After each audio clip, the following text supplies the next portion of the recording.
Ese nawe telefone yawe ivuga gake ariko ukaba utazi impamvu ibitera?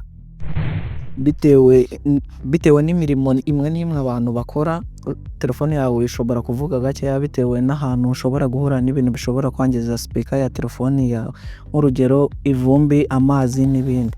Rero muri ino video ngiye kukwereka uburyo wakemura ibyo bibazo byose, ukabasha kuzamura volume ya speaker yawe, telefone yawe ikabasha kuvuga neza nk'uko wayiguze ivuga, kandi na bya bintu byose byayangizaga harimo ivumbi n'amazi bikabasha gukemuka byose bikavamo.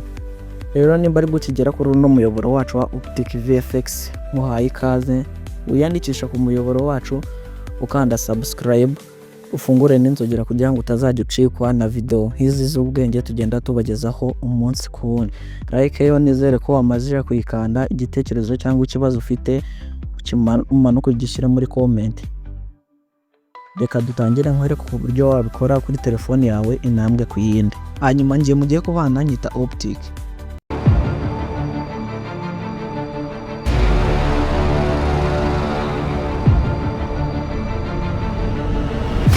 Hanyuma fata telefone yawe, hanyuma uze ushake app yawe ya YouTube, hanyuma uyikandeho.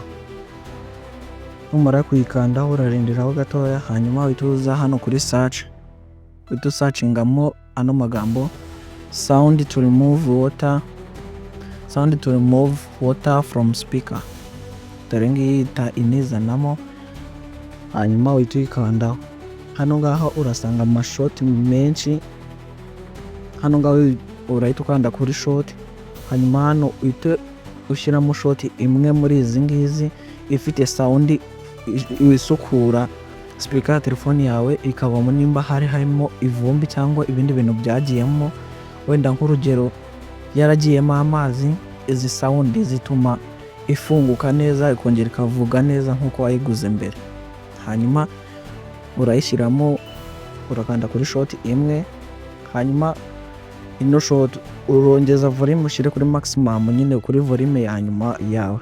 Hanyuma sound irimo iragenda izamuka, hanyuma igere kuri maximum, ushyire no kuri shot ya kabiri, ubundi nanone wongeze. Hanyuma nimba harimo ivumbi ryaragiye muri speaker yawe cyangwa harimo haraguyemo amazi, ikibazo kirahita gikemuka ako kanya. Ibi bintu birakora, no bisuzugure, bitestinge, ubigerageze, hanyuma umanuke muri comment umbwire nimba wowe byakunze. Hanyuma nje mwari muri kumwe nyita OPTIC, duhure muri video ikurikira.